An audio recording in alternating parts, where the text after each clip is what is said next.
Okay, so hello everyone and welcome. I'm glad you're here today. Whether you're watching this to learn, explore, or maybe even prepare you for your own future, you're in the right place. Today, we're diving deep into something that affects all of us, which is our digital lives. Specifically, we'll be talking about digital skills, what they are, why they matter, how they impact our lives, and how we can keep up in an ever changing digital world. Now, don't worry, I mean, even though the slide deck is short, we're gonna unpack everything in detail. This isn't just a lecture, think of it more like a conversation between you and me. We'll explore stories, examples, and even a few surprising facts along the way. And by the end of this, I hope you'll walk away with not just more knowledge, but more confidence too. Okay, so let's hand over to the table of contents. So basically, today is going to be the second topic of our module, which talks about the digital skills. So, and here's what we'll be covering today. We'll start by defining what the digital skills are.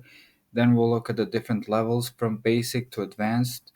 And next, we'll dive into why these skills are so important in our education, in our work. We'll talk about career growth, digital safety, and the role of social media. And we'll wrap up with a brief and powerful segment on communication because knowing how to use technology is great, but knowing how to use it respectfully and empathetically is even better. Sounds good? All right, so let's go. Now, so why? So what are digital skills?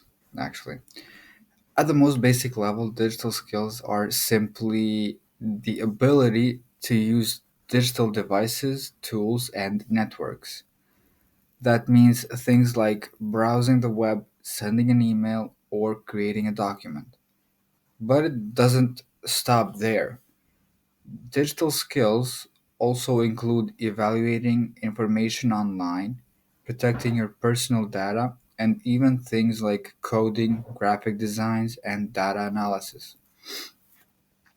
Think of it this way: digital skills are like modern life skills. Just as reading, writing were once the baseline of functioning in society, today, it's things like sending a text, participating in a video call, or navigating a job application website. And just like with any skills, we're all on different levels, which brings us to our next point. Give me a second. Categories of digital skills. Okay, so let's bring this down. We have three, I've divided into three categories of skills, which are the basic, intermediate, and advanced skills. So the basic skills, these include turning on a computer, using a mouse or touch screen, browsing the web, sending emails, and using social media. It might sound simple, but for some people, especially older adults or those who haven't had access, these are huge accomplishments. Really. After that, we have intermediate skills. This level includes things like using Microsoft Word, Excel, Google Drive, organizing files and folders, or creating a presentation. It also includes things like managing your calendar, using Zoom or Teams, or using mobile apps for banking and shopping, as I know that all of the younger generations are very familiar with. Advanced skills. Let's head over to the advanced skills. Now, this is where it gets technical. Coding, building websites, working with databases, data analytics, AI, machine learning, digital marketing. Those are the skills driving tech innovation and high demand careers. especially nowadays with the introduction of AI. Everything is changing at a faster pace. So let me ask you this, for example, about yourself. Which category do you think you fall into right now? Is it basic, intermediate, or advanced? Now, there's no wrong answer, really. And the beautiful thing is that these skills can be improved and you can learn at any age.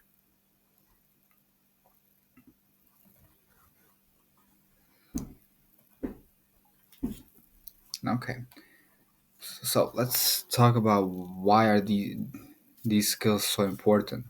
So why does this all matter, for example?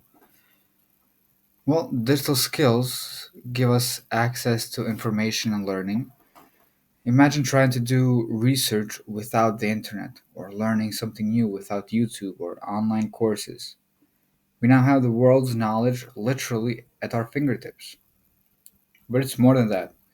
Digital skills, they affect job opportunities, productivity, communication, even our relationship. They empower us, they connect us, and in some cases, they even protect us.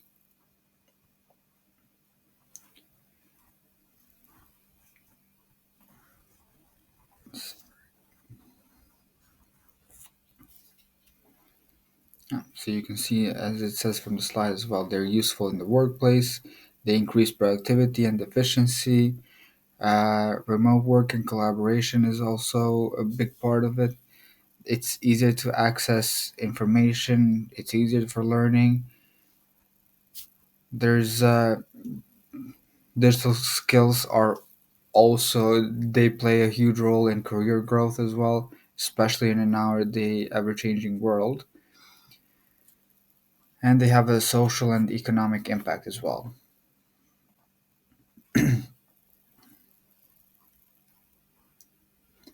They provide access to knowledge and learning opportunities, and with the internet you can search any topic, learn a new skill, or take an online course from institutions worldwide.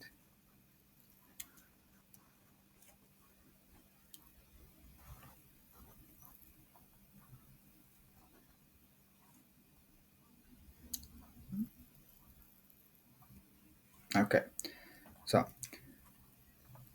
let's talk about digital skills and career growth. Let's talk about work. Now, as technology continues to evolve, so does the need for new skills. Digital upskilling or learning, as one might say it. So, digital upskilling or learning new and advanced digital skills is essential for career growth and staying relevant in the workforce. So, technology is really changing everything from how we apply for jobs to how we do them. Has anybody ever heard of upskilling? So, basically, it's the process of learning new digital skills to stay competitive, and it's becoming essential. Whether we're working in an office, running a small business, freelancing, or doing gig work, your digital skills can be the difference between growth and stagnation. Think about this. Like, let's give an example. A cashier who learns Excel might become a store manager, or a writer who learns basic SEO, which is search engine optimization, and analytics might become a content strategist. A teacher who learns Google Classroom becomes more effective in hybrid learning. Now, the good news is that you don't have to be a tech genius, you just have to be open to learning.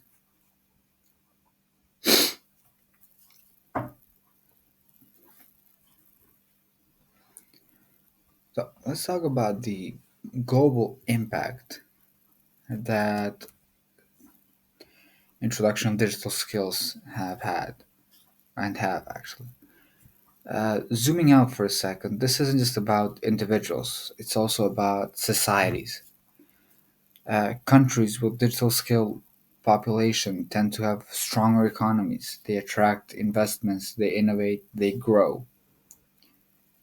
But there's a flip side. So it's called the digital divide. Millions of people around the world still don't have internet access or digital training. That's a problem because without these tools, people fall behind. They miss out on jobs, education, healthcare. So, part of digital literacy is also about inclusion, making sure that everyone gets a fair shot.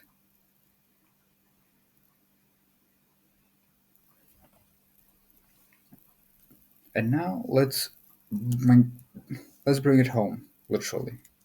So, how does it affect our personal lives? Now, digital skills, they aren't just essential at work, they're crucial in our personal lives as well.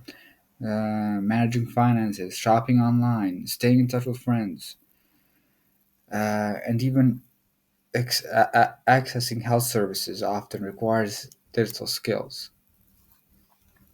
In our personal lives, digital skills help us by paying the bills online, shopping safely.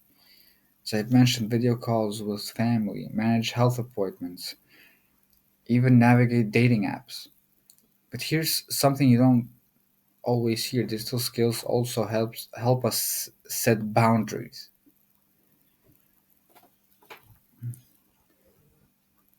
Being digitally smart isn't just about doing more, it's about knowing when to disconnect, when to say no, how to protect your time and your mental space, which, believe me, is really important.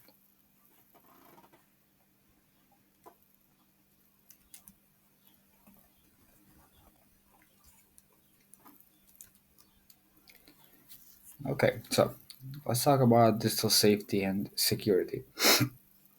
Now, this one is so important.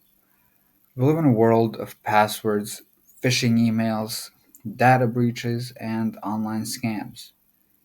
Digital skills now include knowing how to stay safe. Some basic tips are to use strong, unique passwords and consider a password manager. To turn on the two factor authentication. Don't click suspicious links. And we gotta be very careful what info that we share online. The truth is that being digitally unsafe can have real world consequences: identity theft, lost money, emotional stress. But with a little know how, you can protect yourself and your loved ones. There was even there was even a news lately that a group of hackers, I believe, was able to uh, they were able to get their hands on about 16 billion passwords from individuals. So they didn't get them from companies directly, not from apps directly, not from, I don't know, Apple or Google or apps like that, but they got them from users, I believe, if I'm not mistaken. So it's really important to be aware of these scams, of these phishing like links as well, because lately, let's say lately, or in these past few years, it's become really hard to distinguish what's a scam and what's real, especially now with the introduction of AI. Even photos, even videos are being made, for example, to lead people to believe something that is not actually happened or there.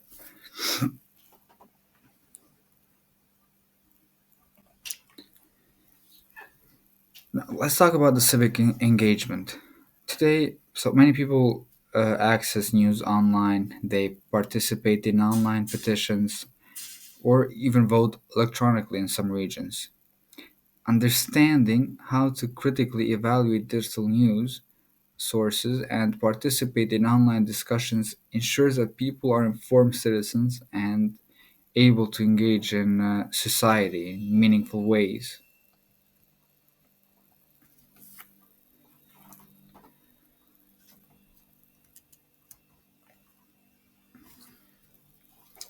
Okay, let's talk about social and digital platforms. So, everybody knows about social media. It's where we connect, share, and sometimes argue. Platforms like Facebook, Instagram, TikTok, LinkedIn, they're powerful tools, but they require digital maturity. Things to think about, for example, what does your online profile say about you? Are you using social media intentionally or just scrolling out of habit? Are you protecting your privacy settings? So, uh, building a personal brand online isn't just for influencers, it's for everyone, for students, for professionals, for job seekers as well.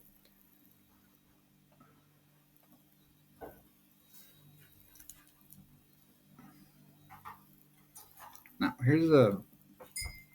let's talk about a bonus topic: nonviolent communication.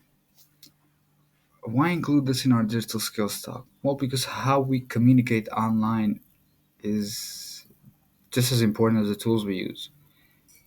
Now, developed by Marshall Rosenberg, I believe, this approach teaches us to observe without judgment, express our feelings honestly, identify our needs, make respectful requests. Imagine applying that to an online argument. Instead of attacking, you ask. Instead of accusing, you describe. It's powerful, really. It can reduce conflict, it can build empathy, and create better conversation. Whether in an email, a comment section, or whether it's in a Zoom call.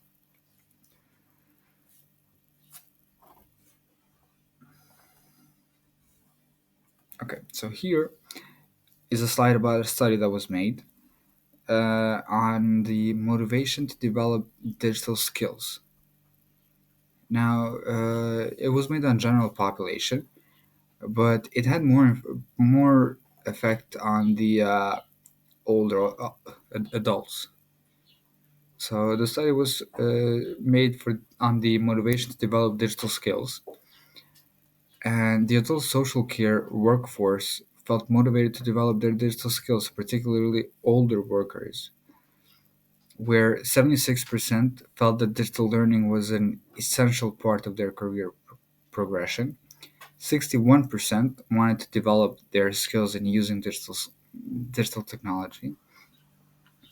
68% of those aged 55 and over wanted to develop their skills in using digital technology.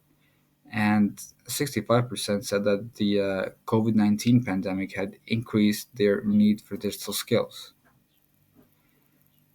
Now, as we all know, after the COVID 19 pandemic, everything was removed to a more digital space ground.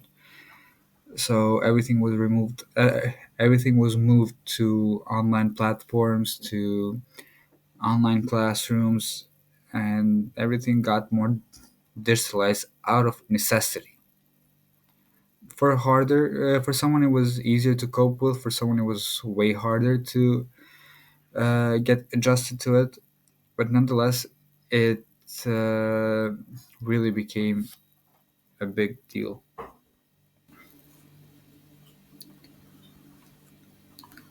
Okay, so now I will continue with a video on the Why importance of digital digital skills skills matter? and Well, before answering this how their role question, affects let me ask you society another and the one. world. Now, How many this of you is present here today have a at bit of an least older one video, but connected I device to the believe it internet? still You can holds raise your hands some if you valid do. points when it It comes can be a to the phone, a importance of smartwatch, or a laptop. digital skills. How many of you have two devices connected to the internet with you? Wow, okay. Does anybody have three? I actually had a prize for that person, but well, actually, the point I was trying to make here, it was not just an easy way to interact. I tried to make a point, which is that we're all global citizens, which means that by being connected to the internet, we all have the chance, the great opportunity to have the world's information at our fingertips. And the only thing we need to actually access the internet at its full capacity is digital skills, which we're going to talk about today. Today, there are more than, well, actually, no, there are approximately 3 billion people online. And the number is growing on a yearly basis. This guy is from Kenya. He's a farm owner. And because of the internet, he has the same access to information and as maybe a business manager in Târgu Mureș or in Bucharest or in another city in Romania. However, him and other people are the exception because more than half of the world's population is not yet connected to the internet. And the situation is actually quite dire because even though many companies and NGOs are trying to fight this to get more people online, the internet is actually a luxury for many of us, and sometimes we even forget that we are privileged to have access to it. I was one of the lucky ones because that's me in the picture. I was, I think, about 5 or 6 years old, and I was lucky because I had a personal computer 20 years ago, basically, when not many people in Romania had access to such technology. I said I was lucky, but I soon discovered it was not actually that lucky because, funny enough, I found it quite difficult to share the computer with anybody else. And actually, I had somebody in the family who shared a passion with me, a strong passion for video games. That someone is actually present here in this room today. He's my father, who was an avid gamer at the time, and it was quite difficult for us to negotiate our time at the computer, but yeah, we learned to cohabitate together, let's say. And I also am really thankful for him because besides providing competition in many games we played together, he was also the person who introduced me to the digital world, basically. And also, and I'm not joking, he was always the person who was buying the latest technology, so I never actually had to think about changing my video board or any software on my computer. I actually always had the latest technology for the video games I was playing thanks to him, so thanks, Dad. Funny enough, though, when I started high school, I slowly but surely started to move away from this passion of mine, of playing video games, to something a bit bigger, I thought. I started to become addicted almost to the internet. At first, it was nothing big, nothing major. I was addicted to Yahoo Messenger, High Five, all the other social networks that were present back then in 2006 when I started high school. But in years, as I grew older, as I started university, I started to appreciate browsing the web as something much more rewarding than a simple leisurely activity. I started to appreciate the internet as something that could offer me opportunities in life. And I have to say now, years after, that thanks to the internet in part, I had the big opportunity to work or travel in 10 different countries in the world, and also study in 5 of them. So basically the internet opened the world to me, and I grasped it with both hands, and I took fully advantage of it. But again, because I'm trying to send a message here, I have to remind you, and I had to remind myself that even though I felt so fortunate, I had all these opportunities, even finding my job at Google was due to the internet, because funny enough, I found the job because of a post on social media. So the internet had a direct connection for me being here as a Google Growth Engine Manager. Despite all of this, I always kept in the back of my mind the fact that I was privileged, that again, more than half of the world's population was not in my situation, that people didn't have access to the internet, or even more sad, I would say, they had access, but they didn't know how to use it. They didn't have the digital skills needed to use the internet. Before we go to talk about Europe or about Romania, because I'm going to discuss a bit about the situation in both continent and country, I want to share with you a bit of information about digital literacy, because this is a topic I will talk about throughout the rest of my presentation, basically. With digital literacy, this is a collective term used for the set of skills we need to basically survive in this digital age we live in. I will not go into all of them. I will just describe 3 I think are most relevant. First of all is the communication and collaboration part. Either we do it informally through social media, or we do it formally through I don't know, tools like Google Drive or Asana or Trello to manage our projects. For us, the internet offers the ability to communicate and collaborate. That's first. Second, which is even more important, is the ability that the internet gives us, the digital literacy skill gives us, to find information, but even more importantly, critically evaluate it. And I say it's even more important because nowadays we live in a world which is full of fake news. It's a trendy topic nowadays, and we just have to learn not just to find the information, but also critically evaluate it, don't take it for granted. Last point I'm going to mention about all these 8 dimensions is about security. Even though now probably not many of you are thinking about this, but managing and protecting your online identity is becoming more and more of a problem for people. And in the future, having complete privacy will be really impossible. So now you have to always remember to protect either your passwords or the computers you're using or the internet connections you're using.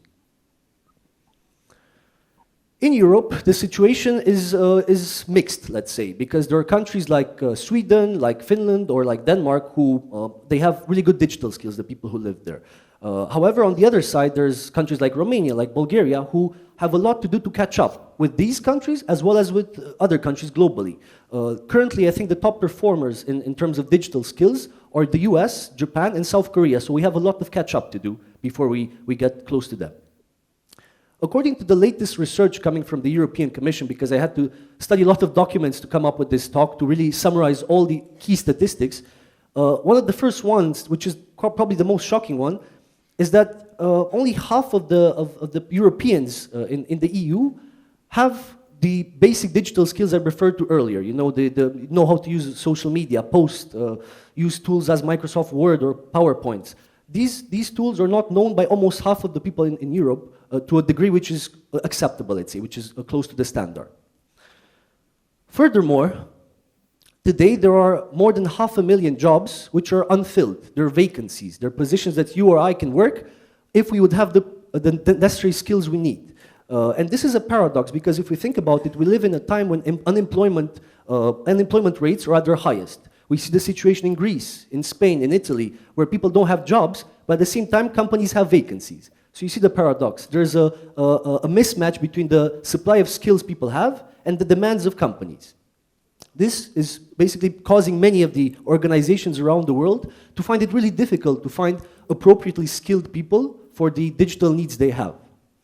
And lastly, about Europe, is that in the near future, we're pretty much screwed, I would say, because 90% of the jobs will require at least basic levels of digital skills. So sooner or later, you'll have to learn. Sooner or later, you have to adapt, because if not, European countries will not be able to keep up with the other powers of the world. And the only solution, or at least the solution I believe in at the moment, is that Europe, in order to function in the digital age we live in, has to equip all its citizens with at least basic digital skills. As a response to this crisis, we at Google came up with an initiative which is called the Growth Engine Program. This happened 2 years ago, and the main aim was to train people in digital skills, as simple as that might sound. Initially, our target was entrepreneurs, because we thought that by helping entrepreneurs digitize their companies, it will be the easiest way to help our economies grow. Because, as some of you might know, SMBs, small and medium-sized businesses, are the growth engine of every country. This term is translated in Romanian, so for all of you to know, IMM-uri. This is how the economy grows.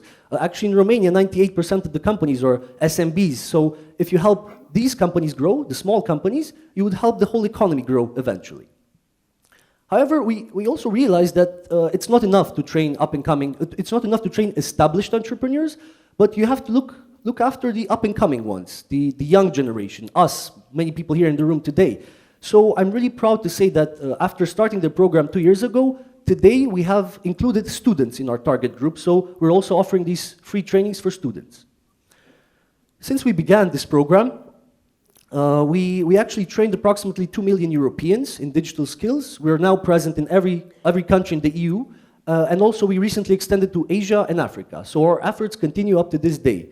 And I'm also quite happy because this is my daily job that Google announced earlier this year that we continue to pledge our efforts or finances and everything to help anybody, regardless of their race, background, or interest, to acquire new digital skills that would allow her or him be as successful as possible in the digital age. Before we look into the situation in Romania, because that's the reason why I came here, to tell you a bit more about Romania, not about Europe and the world, because we still live in our country, so we have to respect that first. We have to learn what DESI means. DESI is an acronym which stands for Digital Economy and Society Index. This was a tool devised by the European Commission to help basically its experts measure the technical and technological development of its member states. So they came up with these 5 dimensions, and I'm going to briefly talk about all of them because they're important for you to understand what's the situation in Romania and to understand each of them. Connectivity is the first, and as you might probably guess, it refers to the access, speed, and quality of the internet. Second one is human capital, which refers to the digital skills of society. Third is the use of internet, which reflects the online activities we do online, be it online shopping or online banking. Fourth, integration of digital technology, which is a bit more tricky. It actually refers to the digitalization level of companies. How many companies use services like, I don't know, e-commerce or e-invoices? How many companies are digitized? And last but not least, I would say one of the most important dimensions is the digital public services one, which refers to the level of digitization of our governments, which, as you probably might guess, we're not really doing quite well in this field. Actually, according to this index, the European Commission updates every year, so the last update came in 2016, Romania is in the last place in the European Union regarding digital skills. And this was the cue. This was actually my starting point when I was preparing this talk. The reason why I thought it's really important to raise awareness about this issue.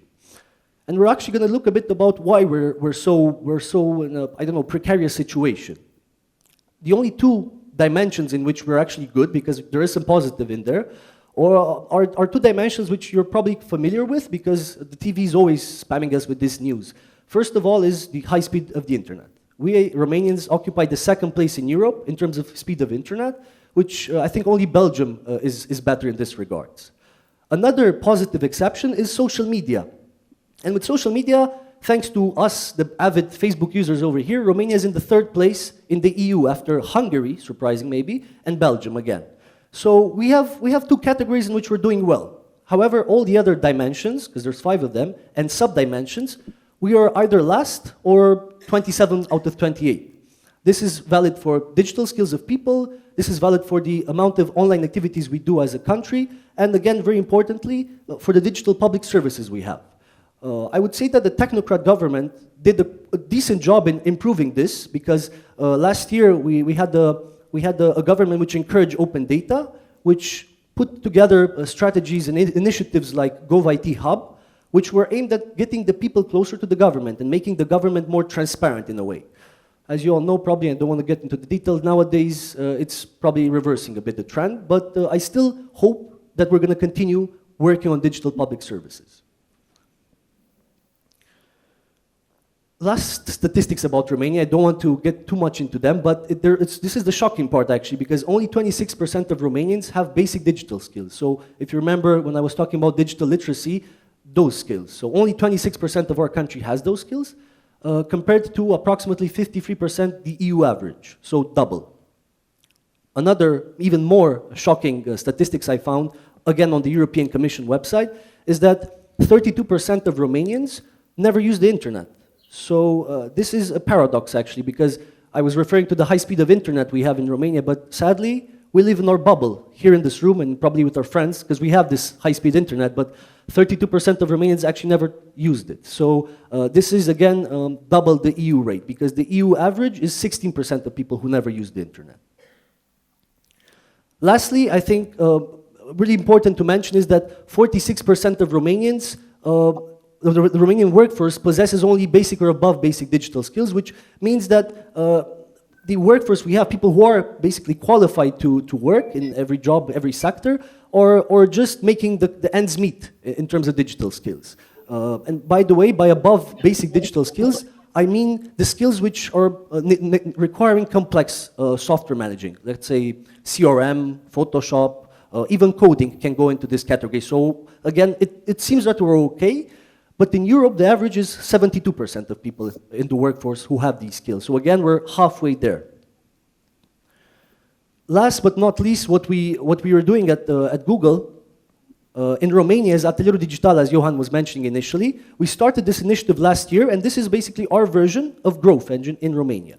It's an online platform, some of you hopefully know, through which we try to help young people especially develop digital skills, digital marketing skills. I think we have around 89 It seems courses. that They're all they're free, okay, but available the to Euro. everybody. And they teach you everything from how to build an online presence to how to use social media. They even give you a certificate at the end of it if you complete all the courses. So it's a pretty good tool. Since we started the online platform, we also started visiting cities in Romania to talk with people like yourself. We've been to Târgu Mureș, to Petru Maior a couple of times to teach young people digital marketing. I think in total we have approximately more than 11,000 young people touched through the offline trainings and approximately 34,000 people in the online platform. So if you add the numbers, it's approximately 50,000 young people who've been through the trainings since May, since last year, since we started. And this number might not mean much to us now, but if you think about it, that's a fifth of the student population in Romania. So for us, it was huge in December when we reached this number. I want to conclude, because I'm already running out of time, that Atelier Digital is not the only tool out there. There's many other. There's actually other companies who are doing similar things in Romania, helping people acquire digital skills. However, I strongly believe, and I'm a bit biased, I have to admit, that this is the most ambitious one. And besides being the most ambitious one, it gives me really great pleasure every day to raise awareness about this really simple, yet I would say really important fact, that, as I said initially, digital skills matter. Thank you very much.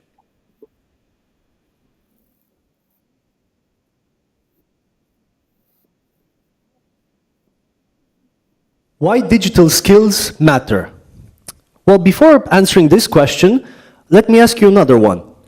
How many of you present here today have at least one connected device to the internet? You can raise your hands if you do.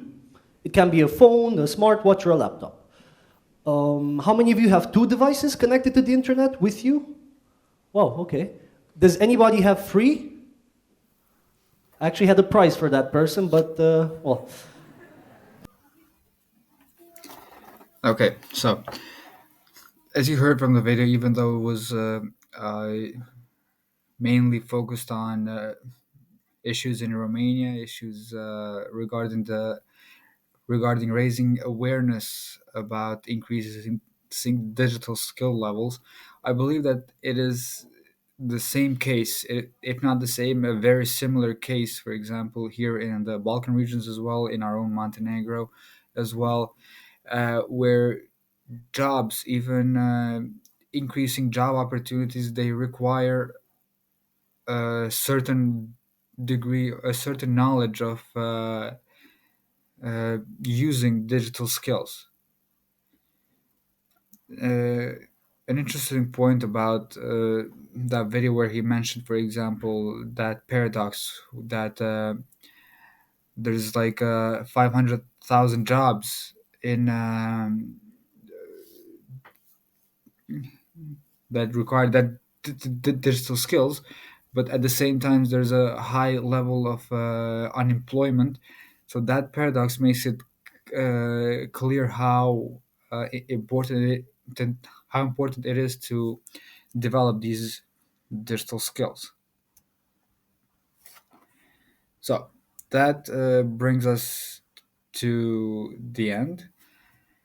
We've covered a lot today, I believe. So we've covered as to what digital skills are, why they matter, how they affect work, life, safety, and communication.